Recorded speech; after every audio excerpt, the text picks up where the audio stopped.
And it's BBOR, Black Box Online Radio, coming to you from West Virginia at heart and from around the globe. And hello, everybody. Today is Monday, another Zodiac Monday. Welcome to the show. How's everybody doing? Going live for this Zodiac Monday, and it looks like we have a couple people in the chat. Firstly, we have Cat Daddy Steve. Hello, welcome to Zodiac Monday. Tyler Scott is here, says morning all, and good morning to you too. And you can put anything you want in the chat, but comments about the Zodiac Killer will be given priority.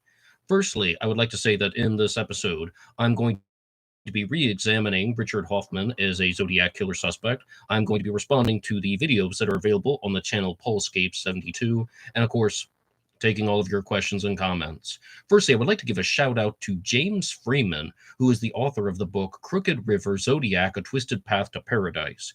There is an updated version of this book that is available on his website, jjcontrol.com. One more time, the book is called Crooked River Zodiac, A Twisted Path to Paradise, and James Freeman has a Zodiac killer suspect named Henry Vestal Stone. Also, always giving some shout outs to Ross Geraci over at Planet X Filmworks.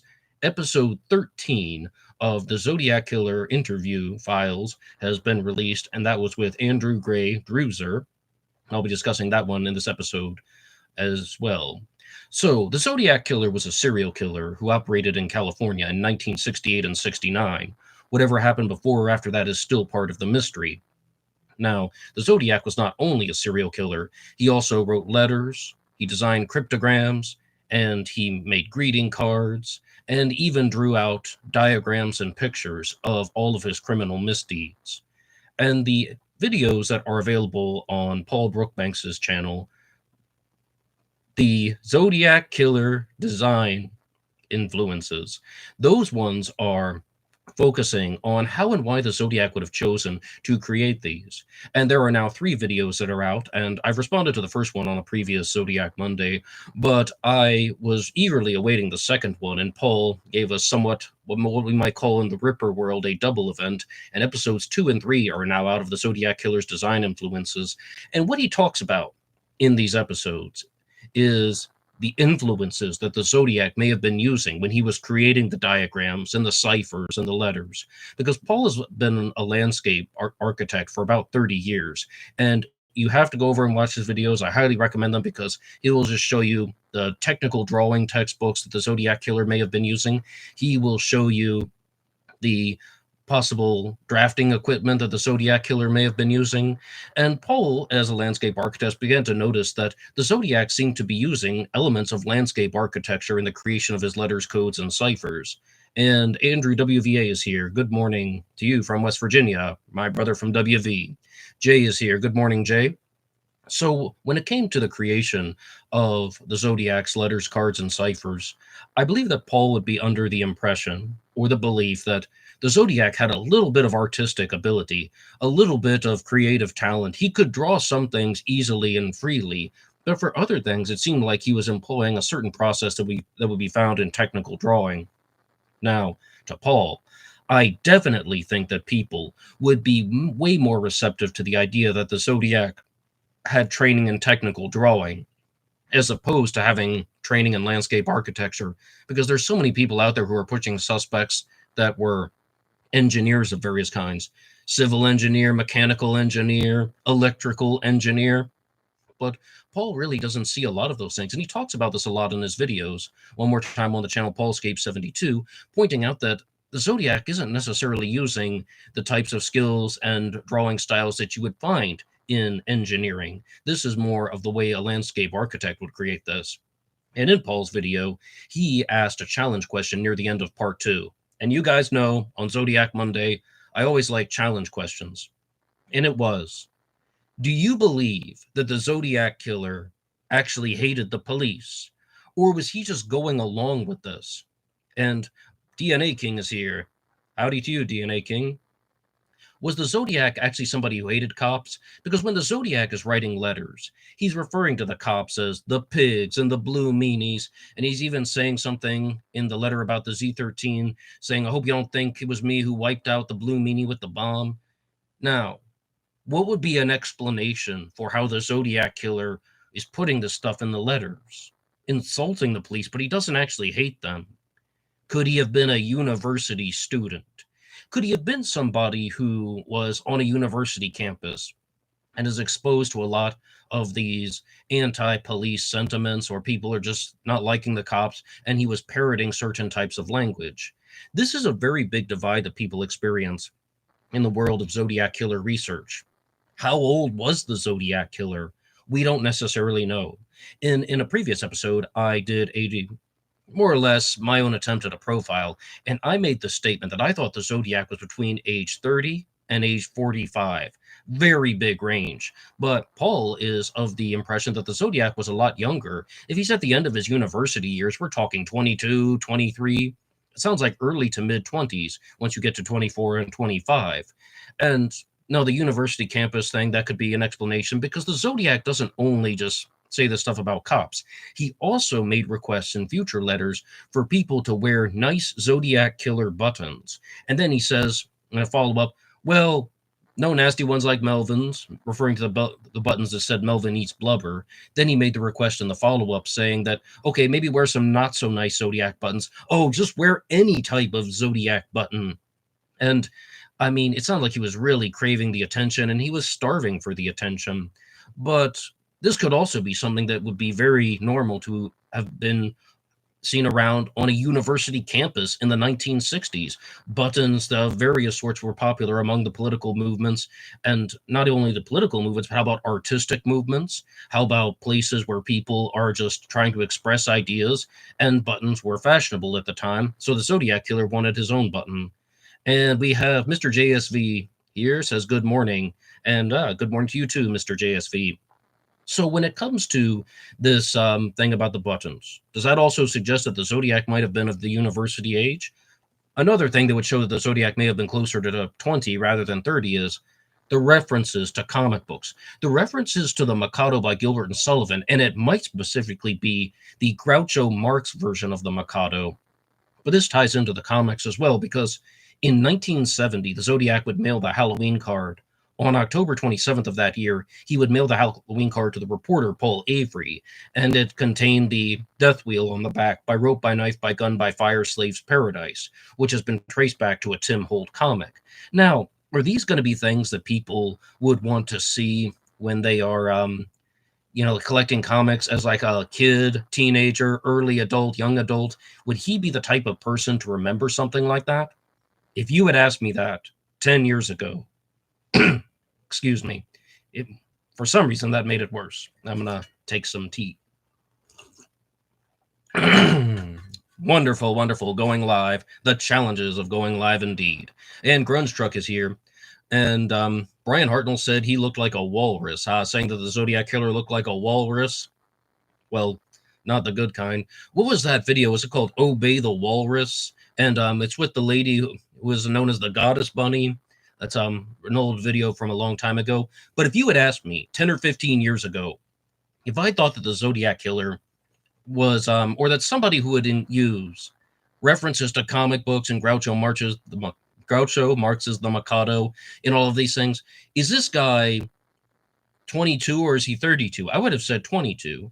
That's 10, 15 years ago. I'm now 36. And I would just say, I think that it's totally normal for someone to be in their 30s, in their 40s, and including references to comic books in the creation of their designs, to include references to silly musicals in the creation of their designs, to just include all of the things that the Zodiac is drawing upon, because it's not only comics and musicals. What about stories like The Most Dangerous Game that he references who knows how many times? And as I said in a previous Zodiac Monday, he may have been referencing Egyptian mythology when he's talking about dying and being reborn in paradise with slaves. So all of these things, yeah, it could come from any age bracket. Because here's something that I think about the Zodiac Killer that I can't prove, that I can't verify, but I expect that this will be true. The Zodiac had an extremely sharp and retentive memory, someone who would have been very emotional in the sense that he would remember very specific things, which is not uncommon among psychopaths and sociopaths. And it's also not uncommon among people who are just trying to use this stuff down the road. Narcissists do it all the time, right? But in terms of being able to remember things, the Zodiac gives us evidence that he is extremely good at paying attention. And number one, in the first letter that's mailed by the Zodiac Killer, he says that he is he will state some facts that only he and the police knows, that there are certain points that he remembers from the crime scenes. And the Lake Herman Road murders that he's describing took place 6 months before the Zodiac wrote that letter.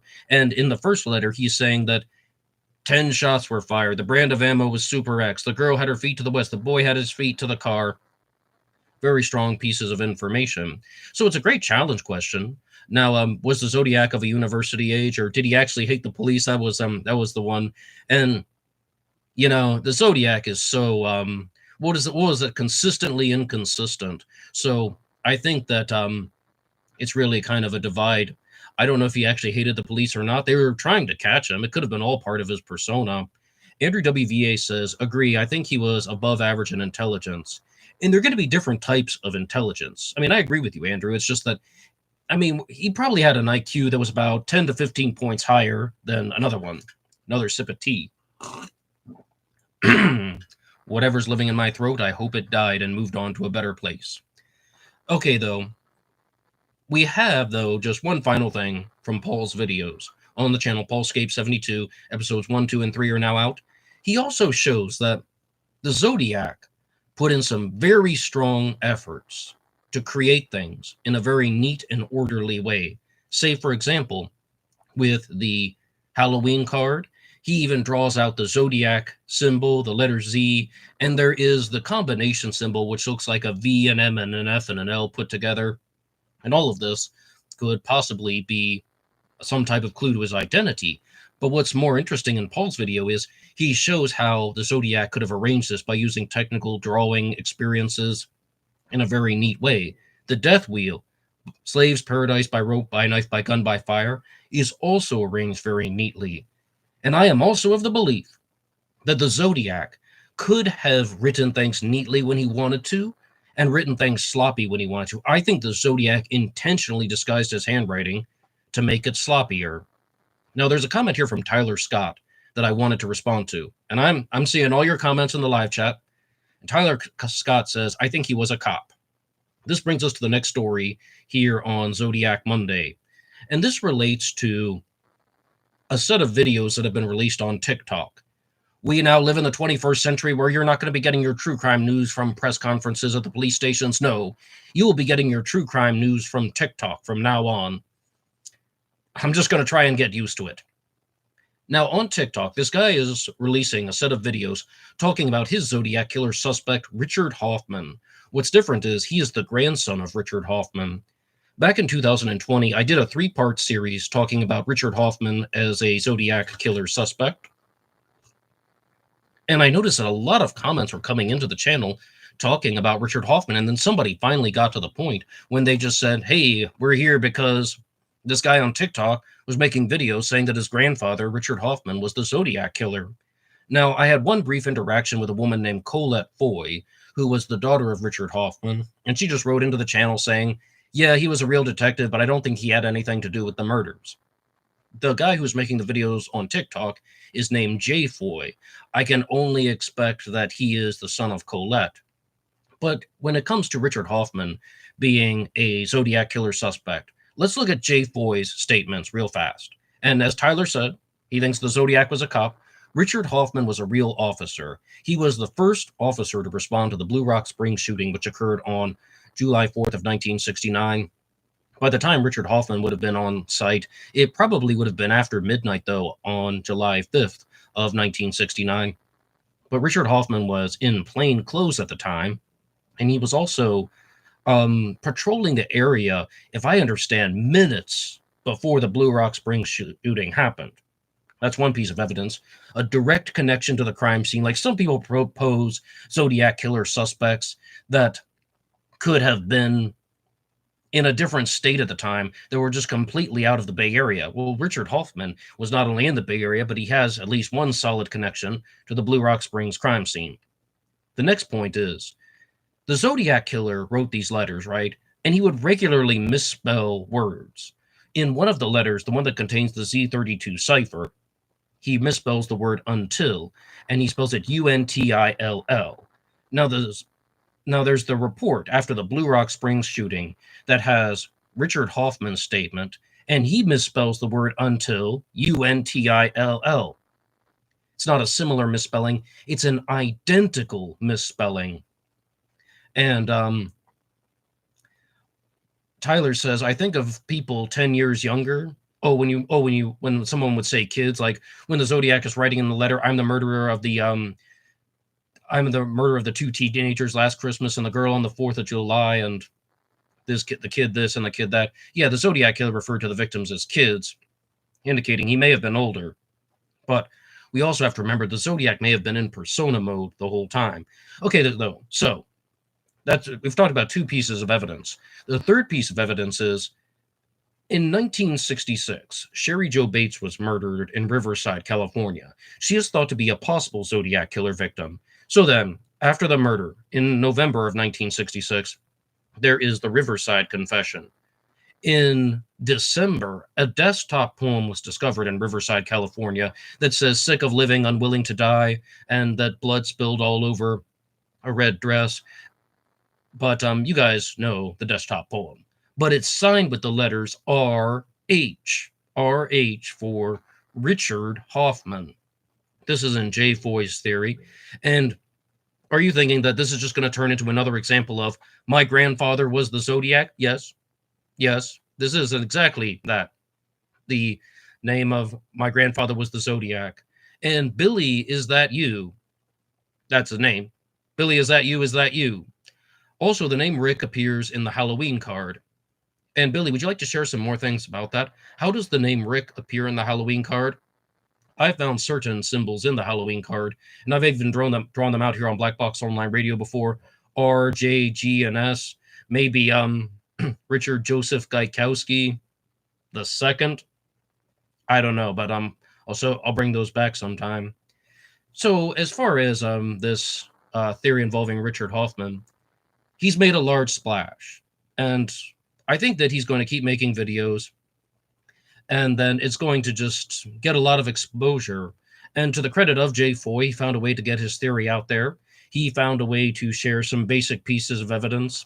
But the single biggest piece of evidence in Jay Foy's claim is the connection to Darlene Ferrin. As stated, Richard Hoffman is present at the Blue Rock Springs shooting, or the crime scene, after Darlene Ferrin is murdered. In 1986, when Robert Graysmith released his Zodiac book, he said that Officer Richard Hoffman knew Darlene Ferrin personally, and she had a painting party at her house where he attended in the time leading up to her murder. Not the same day, but previously. And Richard Hoffman denies this completely. He's just saying, wait a second, why did Graysmith put this stuff in his book that I knew Darlene and I attended her painting party? I didn't know Darlene Ferrin. I've never laid eyes on her. Jay Foy also wants to use that specific segment, which is from the documentary This is the Zodiac speaking. And he says that Officer Richard Hoffman denies all knowledge of a connection to Darlene Ferrin. Yet, he would go on to later state that he knew that she was a waitress who was working in Vallejo at the time. And Jay Foy is just calling BS and saying, how could he have known that she was a waitress who was working in Vallejo at the time if he had never laid eyes on her? And I listened back to the clip a couple times, which Jay Foy even shares on his TikTok page.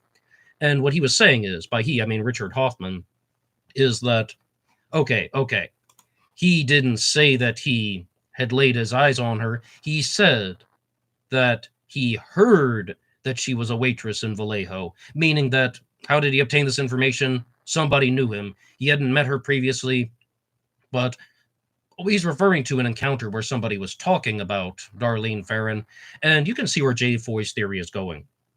Darlene Ferrin was married to Dean Ferrin, and he believes that Richard Hoffman and Darlene Ferrin were having an affair. He comes to the painting party and he starts bothering her, and he's trying to set things off in a different way and do something to rile her up. This would go into the fact that some way, somehow, somebody gets jealous. Some type of problem is going down, and Richard Hoffman was the Zodiac Killer. I think almost certainly you'd have to say that Darlene was the prime target and he committed an unrelated series of murders to cover it up. However, the biggest problem with all of these theories involving Richard Hoffman is, and there are multiple ones, Well, what other evidence do you have that connects him to the Lake Herman Road murders, to the Lake Berryessa stabbing, to the Stein murder, and to all of the letters that come after the Stein murder? If it's all about just getting Darlene, why keep going with the letters?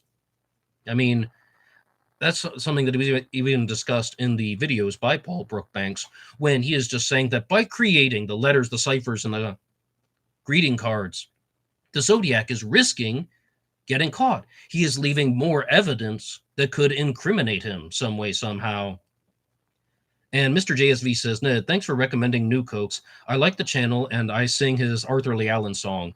Ah, yes, we're going to get to some of Vincent's videos. Vincent McConnell runs the channel New Cokes 2024. And some people think I'm saying New Cokes like new Coca-Colas. New Cokes, N-U-K-E, like nuclear bomb, Hoax, H-O-A-X, 2024. And I'm going to share some things from Vincent in a second. River Prawn Pottery is here. Hey, River Prawn Pottery, how you doing? Additional evidence of him paying attention was his attention to anniversaries. The Zodiac seems like he just has a sharpened memory. He's going to remember things like dates, times, places, and he can focus on very specific things. I'm also not necessarily of the believer that the Zodiac had ADD or anything like that. He seems like somebody who was actually a very avid and heavy reader, someone who would read all types of things, newspapers, magazines, true crime books, comic books, books about music, all of that. Grunge Truck is here, who says, I thought it was a kid who came forward and claimed he was looking for attention. Oh, you mean if you're talking about the desktop poem that was written and discovered in 1966, the person who came forward confessed to writing the 3 Bates Had to Die letters in the spring of 1967. The desktop poem is a different one. And Cat Daddy Steve says, I believe the desktop poem was published by a poet about 100 years ago. Cat Daddy Steve, who would this poet be? Is it by chance R.H. Barlow? I've talked about that theory before, and if it is R.H. Barlow, I would love to know what you think about that. Ray Grant is here. Hello, Ray. How's it going? Speaking of Groucho Marx, don't forget the Groucho glasses on the Eureka card. Ray, I'm glad you brought that up. I recently had the opportunity to watch the 13th episode in the Zodiac Killer interview files. Got to get one more sip of tea. I don't know if this tea is helping or hurting. I think it's making it worse. How is that possible? It's tea. It's supposed to be good for you. So, on Ross Geraci's channel, he interviewed Andrew Gray, and they're talking a lot about the Eureka card. Is it authentic or not? The Eureka card came in 1990, and it was accompanied with a photocopy or Xerox of 2 mailbox keys, and at least one of them was traced back to an individual named Chester Clark Klingle. Was he the Zodiac Killer? Was he just somebody who fabricated the Eureka card? Or did somebody just put that in there as a twisted prank, thinking that maybe if some way somehow it gets traced back to him, whatever, as we said, twisted prank. And for a long time, if you were to ask me which unconfirmed Zodiac Killer communication was authentic, I would have said the 1990 Eureka card. Very similar handwriting. And what Ross and Druser were talking about is the Zodiac may have been referencing the Groucho Marx version of the Mikado. Yes, of course, Gilbert and Sullivan created it, but Groucho Marx was a comedian, and he made a parody of it. He may have been referencing that in his letters, like the Exorcist letter references the Mikado, the Little List letter. Lots of things come from the Mikado. So, Groucho Marx connection, similar handwriting, not to mention, using the esoteric Zodiac language with words like Secret Pal. And Secret Pal is also found on the Halloween card that I was just talking about. In the past, if you had asked me that, I would have said the Eureka card was authentic. Now, I can't stand by that. And I can't stand... That tea is not doing its job, people. I can't stand by that for the following reason. It's mostly that the Eureka card may have been fabricated by Chester Klingle. If I had to go with any particular theory, I would go with that and just say he fabricated it. I think that he read Graysmith's 86 Zodiac book. Maybe he read Time 17 by Gareth Penn and became somewhat of a fanboy of the Zodiac case. And then he obtained lots of information about the Zodiac, and he fabricated the Eureka card. Now, all the descriptions of Chester Klingle that I've heard are that he is pretty weird and far out. And Mr. JSV says hello to Ray. Yes, of course. And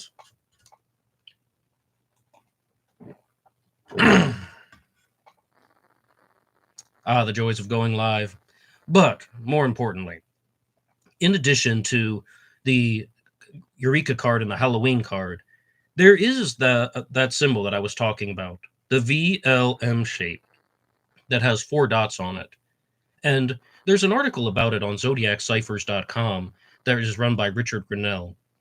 And out of all the articles on zodiacciphers.com, the one that I read the most and just revisit over and over again is when Richard Grinnell, or somebody who made the image, took that symbol from the Halloween card and superimposed it on top of the Wheel of Death from the Tim Holt comic. And the 4 dots match up to by rope, by knife, by gun, by fire. And it's almost like in a V shape. 2 dots are above and 2 dots are below. So that really made me very curious. Could that actually be the secret hidden message to the Halloween card? I mean, it's possible, but by rope and by fire, did the Zodiac commit any real crimes by rope and by fire? I began to think, what if the Zodiac started the Wheel of Death on September 27th of 1969 and wrote on the car door after the Lake Berryessa stabbing, by knife, meaning that he wanted to be a serial killer. He was a serial killer at that point, but he was starting the Wheel of Death. The next crime was the attack on Paul Stein, the taxi driver. And that's on October 11th of 1969. That crime was committed by gun. Now, I've talked to you guys a lot about how I don't believe that the Kathleen Johns incident was actual Zodiac activity. But if you did, your theory would fit nicely into this. Because her car was, she's the attempted abduction victim of the Zodiac. Her car was set on fire. That's by fire. And Richard Grinnell was even in the comments section on Zodiac Ciphers just saying, well, maybe Donna Lass was murdered by rope. Other people have brought this up before. 2 crimes in the Wheel of Death were announced publicly. That's why they are above the line. 2 crimes were not meant to be announced publicly, or the Zodiac isn't going to provide proof of his claims because he doesn't have to. He's already proven that he can be a serial killer, and DB is here. Is that DB Cooper in the flesh? Share anything you like, DB. Good morning. And Ross is here. Hey, Ross, by the way, I really liked your episode 13 with Druser. I was talking about it a little for a while. But you have 2 crimes that are announced publicly. 2 crimes are a little bit secretive. The only problem with that is, if they're secretive, insufficient evidence. But I thought about it for a long time. Now, in the comment section as well, Richard recommended a story to look into, and it was the 1969 murder of Betsy Aardsma, a story that I've never talked about before here on Black Box Online Radio. Betsy Aardsma was a college student, and she was stabbed to death in a library in November of 1969. Then, 25 years later, for almost commemorating the anniversary, somebody lit a candle in the library in the alleged spot where she was murdered, and it said, "I'm back," above it. Is that a signature by fire? Now, you guys know, listeners of Black Box Online Radio know that I don't think that any of the unconfirmed crimes were actually the Zodiac. I'm curious, but not convinced. Would I think that something like that would be the Zodiac? A woman stabbed to death in a library, 25 years later commemorates it with a candle saying, "I'm back." Yeah. Lots of Zodiac hallmarks. Lots of possibilities that could be the Zodiac killer. Except the murder of Betsy Aardsma occurred in Pennsylvania. She was a student at Penn State Hershey. I just think it's too far away. I know after October 11th of 1969, it's physically possible to go to Pennsylvania 6 weeks later. But I just don't think there are enough Zodiac killer connections to Pennsylvania. Some people thought that the 1970 murder of John Leonard, who was a driver in Pennsylvania, was the Zodiac. But, there are certain hallmarks of Zodiac activity in Betsy Aardsma's murder, and this is so saddening. She was stabbed with a knife, and they can't tell if she was stabbed from the front or the back because the knife went completely through her. It must have been a very long blade, and it went through her breast. And she was actually wearing a red dress at the time. What an idea. And when she fell to the ground, she didn't scream because, it went right through her and I guess cut off her voice. And they just thought that she had fainted. People in the library thought that a woman had just fainted. They didn't know that she had been stabbed, and there wasn't even a lot of blood because there was some type of reason for that, some type of medical reason about why she wasn't bleeding a lot, even though she had been stabbed completely through her body, partnered with wearing a red dress. So they weren't necessarily very quick to respond to the situation. But another issue with the Betsy Aardsma murder is there actually are some pretty good suspects in it outside of the Zodiac Killer. One of them was a sculpture teacher, and he would have nude models come into class, and he said that Betsy Aardsma was one of his nude models, and that he actually did this. He had nude models in sculpture class. That was all real. But then he also said that at one point he was the killer, and then he changed the story and said, okay, he wasn't the killer, but he was in the library when she was murdered. Well, which one is it?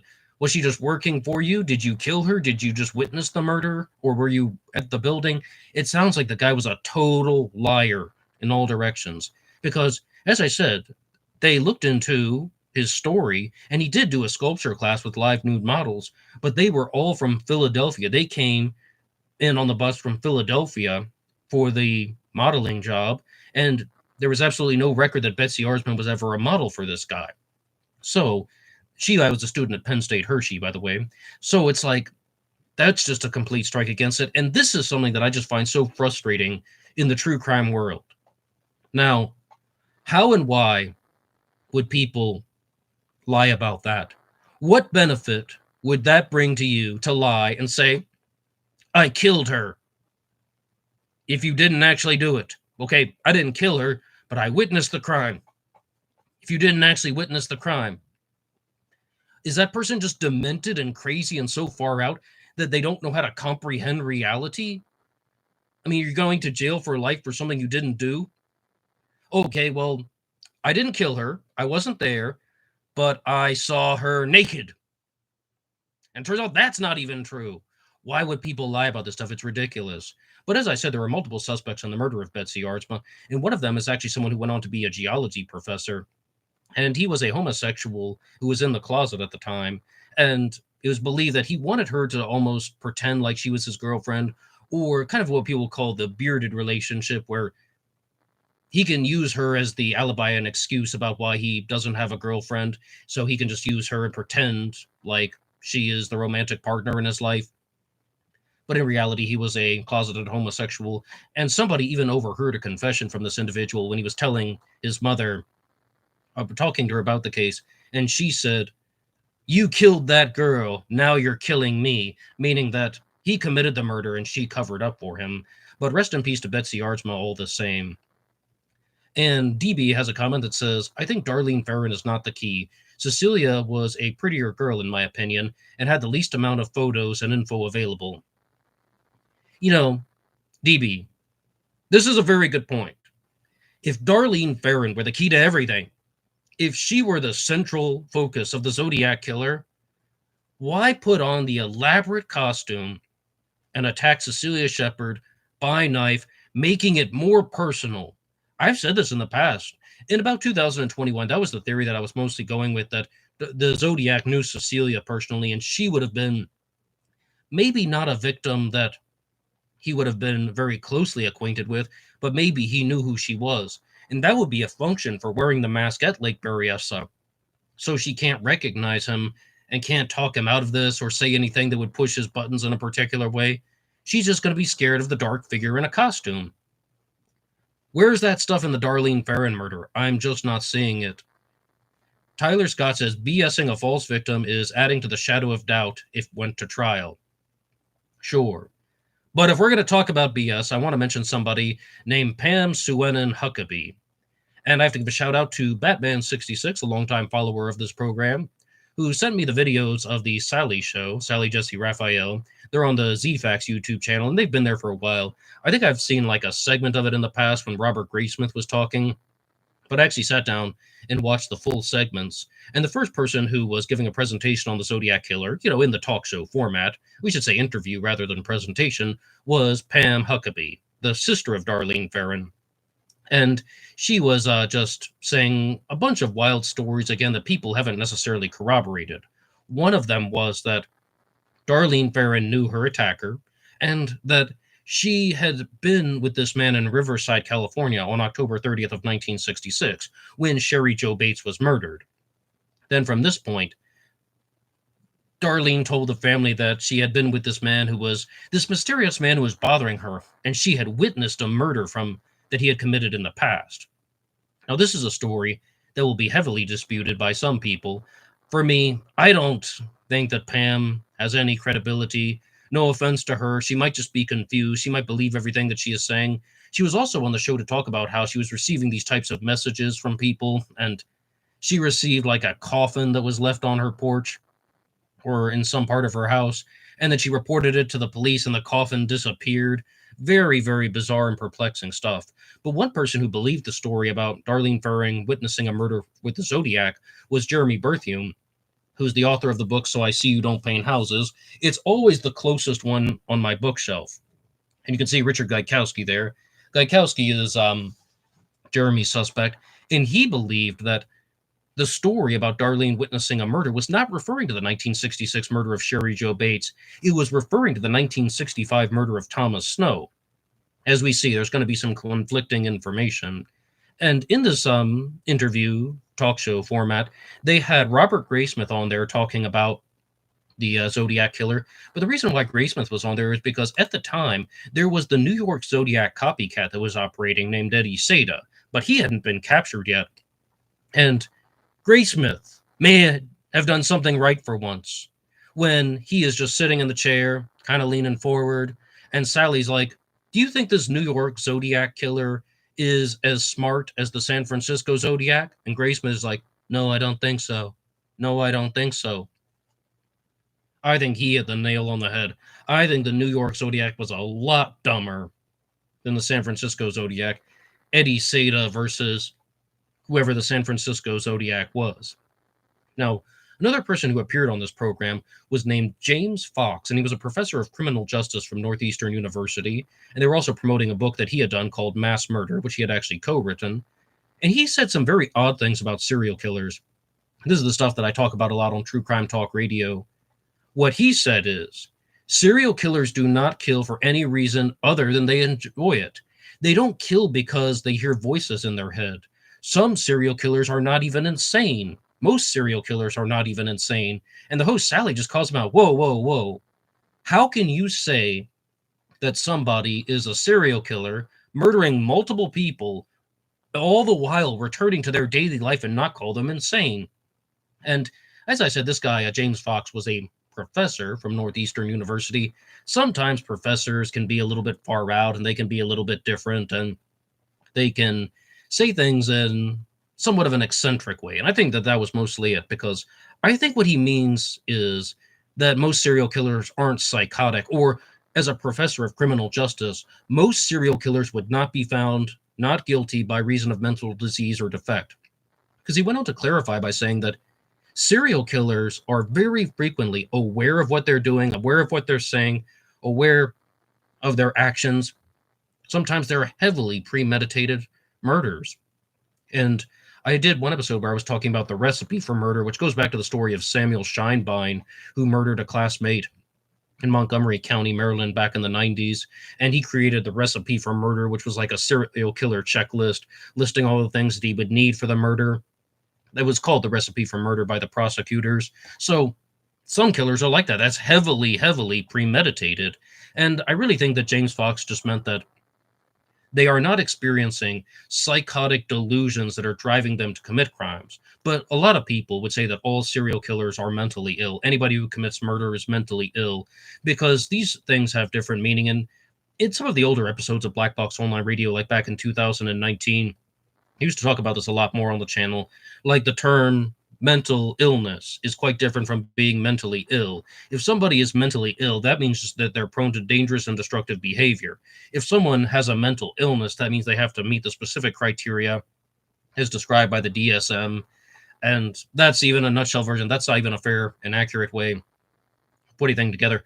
But I would love to read the book Mass Murder by James Fox, because I just would like to know more of his eccentric insights. And let's look at some other points real fast.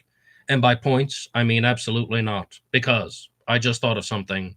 It's now time to get to your supporter shoutouts.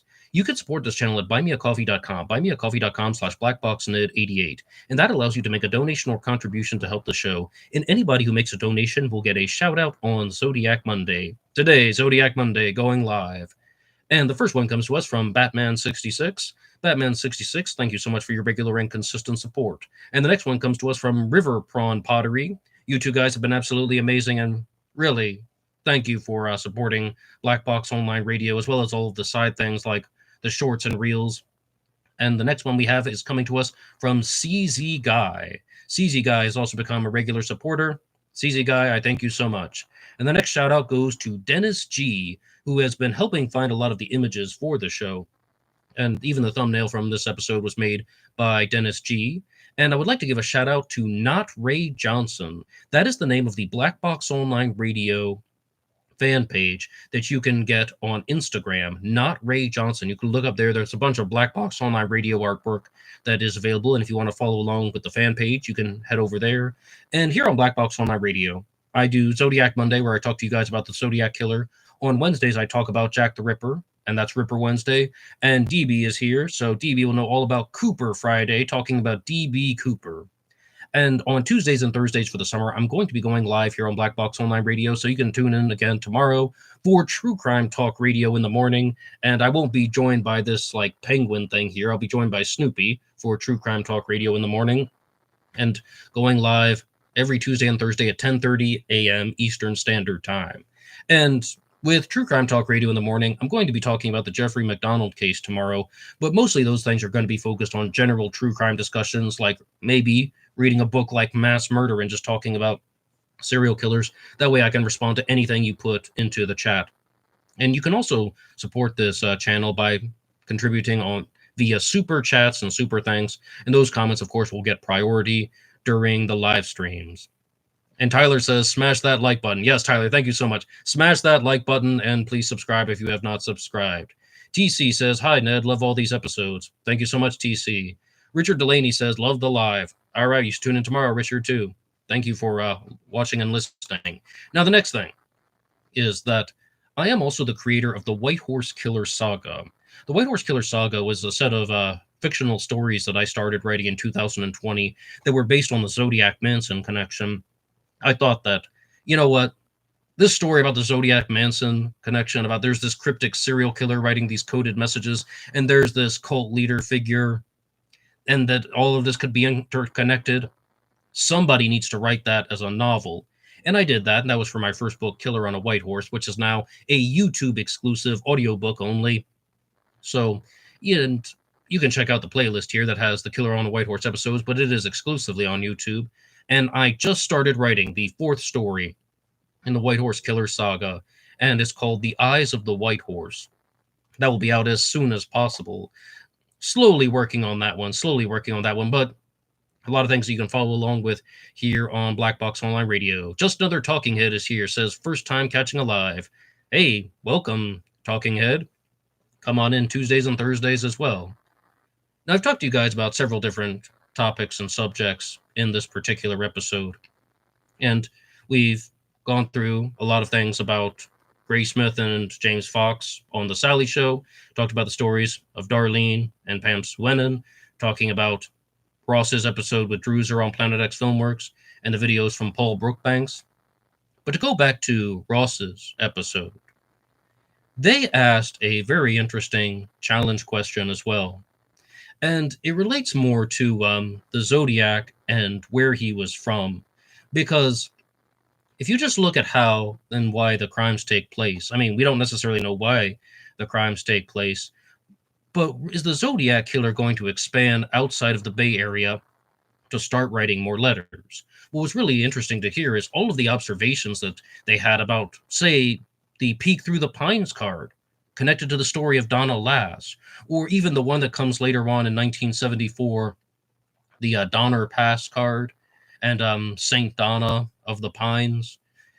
And then you also have things that could be referencing the Sacramento freeway murders in 1986.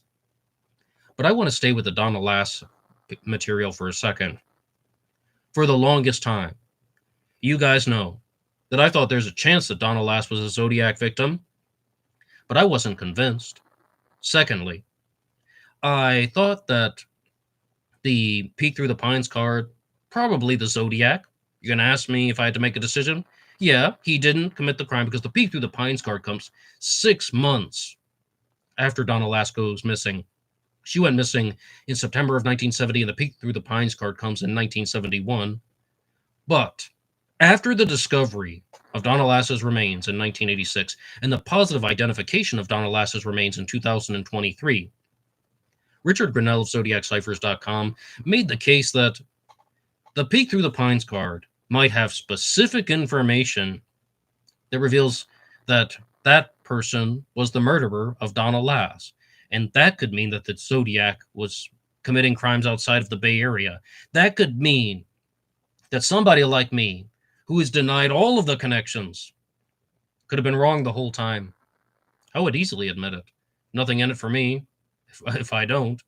But, as far as the creation of that particular theory, the Peek Through the Pines card features a Sierra Club building, and they were talking about this observation from Richard Grinnell about how you're supposed to turn it upside down to read certain portions of the text.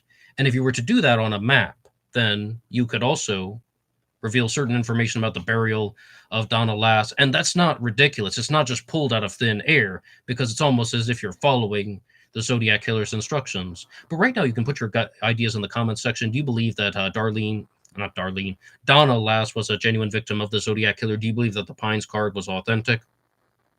Now, we're going to talk about following the Zodiac's instructions. On these Zodiac Monday episodes, I've been talking to you recently about some of the observations made by Sphere the Cube, or Sphery. And in a previous Zodiac Monday, I showed some photos of the Oakland Coliseum, the baseball stadium, and Sphery proposed a possible solution to the Zodiac Killer's Z32 cipher. And that was that it's by the athletic bullpen. It's Oakland Coliseum by athletic bullpen. Don't quote me on that, but that's the general idea. And then you bisect the stadium, and one line goes to the location of the burial of a possible Zodiac victim named Cosette Ellison. What evidence would there be that Sphery's observations are correct? And he shared a new image when he's talking about the number 66. The Oakland Coliseum was on 66th Avenue, 66th Street. And the pitcher for the Oakland A's had a record of 6-6 that night. And the Zodiac mailed the 66 map, the Phillips 66 map. And this number 66, or 6-6, is just coming up over and over again. And it could be a coincidence, but it's starting to pile up. And I mean, it's the Phillips 66 map, and says that this map coupled with the bomb, and it gives instructions on how to find the bomb. What do you think about that? 66th Avenue, the location of the stadium, and matching up to the Phillips 66 map? Okay, though. This is another point, though, from Ross and Drew's conversation, and that relates to the meaning of the Z32 cipher. The Zodiac Killer sent in multiple ciphers, the 408 cipher, the 340 cipher. Those two have been solved. The Z13, the My Name Is cipher, and the Z32, which is supposed to reveal the location of a bomb. One thing they were discussing is the Z32 a dud? Is it just something that has no meaning, that has no specific value? What really is in the Z32? And the reason why this could be a dud is only 3 symbols repeat. So that would be 6 in total. The letter C, the letter O, and the triangle. Those are the only symbols that are repetitive. And ever since I first started looking into the Z32, everything that I have read and encountered states that you're never going to solve it without the key. Now, I was also watching David Orenchak's Let's Crack the Zodiac series, and he is stating that the Zodiac seem to have a fairly good understanding of ciphers and codes. Maybe he's read a few code books. Maybe he learned about it in the military. And I can't prove this. I can't just demonstrate this to you via psychic powers, but I expect that the Zodiac would have known that by having a 32 character cipher, the letter C, the letter O, and the triangle or delta sign are the only symbols that are used twice. He would have known that that wasn't going to be solved. Is it a dud? In that respect, it is a dud if he knows that it can't be conclusively solved. But what do you think about the Z32? And we have just another talking head says, personally, I think if Donna were a Zodiac victim, it makes him seem a lot more serious about the persona. I kind of agree with the idea that he was possibly making a lot of that stuff up to avoid being caught, the slaves stuff and etc. All right, so here's some other issues, because I've heard so many people talk about this, not only on Drew and Ross's discussion, not only on Paulscape 72, but I told you I would come back to discussing New Cokes 2024 and Vincent McConnell's videos. All of these sources that I'm just hearing are saying that, why is the Zodiac saying this stuff? Why is he talking about slaves in paradise? Why is he writing things like the Badlands card and saying stuff like, I want to express my consternation about the ads for the movie Badlands. They're glorifying a killer. That's not good. Why is he saying stuff like The Exorcist is the best satirical comedy ever? So many different sources are all coming to the fact that the Zodiac is doing this just for his own humor. This is all satirical, dark, and twisted humor. And I think Vincent McConnell's been a very loud voice about this. And the stuff like Slaves in Paradise, dark, twisted humor. But the twisted humor really could be found in the Badlands card, if that one is authentic. Because the Zodiac is calling out, the media for the running of the ads for the movie Badlands, which stars Martin Sheen and Sissy Spacek. And it has a particular line in there that says, most people were killing time, Kit and Holly were killing people, and saying that this is bad, that this movie glorifies a killer, and it's signed a citizen, not the Zodiac. And I'm forced to admit that, no matter what, if that were the Zodiac, that would be a pure case of dark and twisted humor. So, just another talking head says, it's hard to tell what we're reading into and what the Zodiac actually intended and thought of. And Lacey is here. Good morning. Oh, yes, Lacey. I was just talking about the Jeffrey McDonald case. I am doing that episode tomorrow. That was a request from Lacey. And if people have ideas for future episodes of Black Box Online Radio, you can put them in the comment section down below. Manny Grossman is here using the Grossman Files page. What up, Ned? Not too much. What's up with you, Manny? And anything new in the works? And Johnny Gibson is here. Good morning. Hey, good morning, Johnny. Just another talking head says good morning to everyone. Tyler says, I wonder if he was trying to come off as a Muslim, or if it was dark humor, or if it wasn't dark humor. Now, the whole thing about having slaves in the afterlife and just having people in the afterlife, I mean, the Zodiac says this quite frequently, especially the 340 cipher, that dying will send me to the gas chamber all the sooner. I now have enough slaves to work for me, whereas everyone else has nothing. Slaves, paradise, death. As someone just said, how do we truly know what this person was thinking unless they come forward and they just give you the whole rundown? But in terms of ways that the Zodiac is using his dark and twisted humor, how about the greeting cards, period? The Halloween card, I know you ache to know my name, but why spoil the game? He's a serial killer. It's dark and twisted humor. And, I mean, if Donna Lass was a real murder victim, talking head, I agree with you, spot on. And you're just like flat out saying it, that if he actually murdered Donna Lass, he was way more serious about the persona. The 13 hole punch card is also silly. And Jerome is here. I'm late. Hi, Ned. Hello, everyone. Hey, Jerome. Welcome.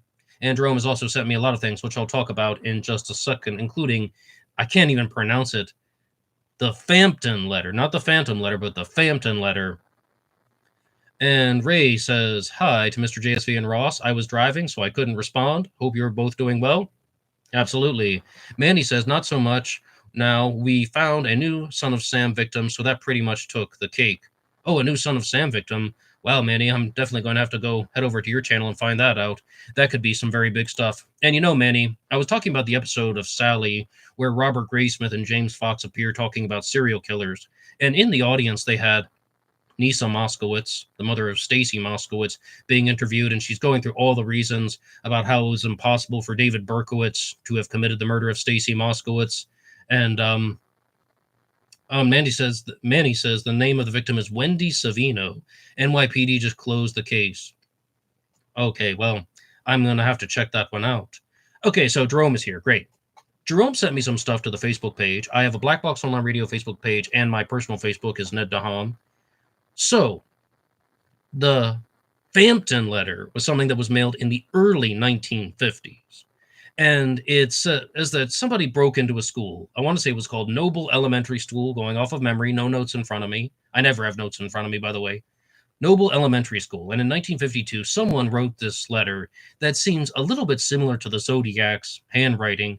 And they said that you need to put locks on the windows so someone doesn't burglarize it. Again, tying into this whole concept of dark and twisted and sick humor. And it's misspelled. They tried to write the word phantom, and I say they tried because there's a part in the Fampton letter where the wrong letter is even inserted, almost like someone has drawn in this type of insertion thing in there. And they made these news articles saying that police are on the lookout for a bad spelling burglar. Now, could that have been a younger budding Zodiac in the early 1950s? You guys know what I'm going to say. Anything is possible, but you got to have more than that, just some type of misspelled letter. Now, firstly, Manny says, the Grossman files, Nisa was victimized and taken advantage of by Maury Terry.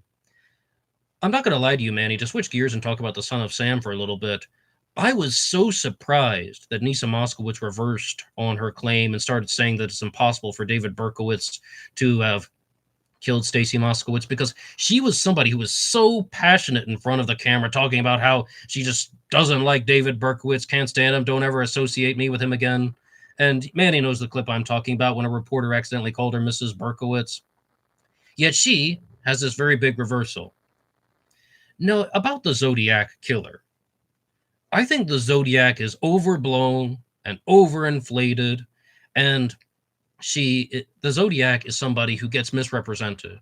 I don't even remember the exact source that I was watching. Might have been the Biographics channel.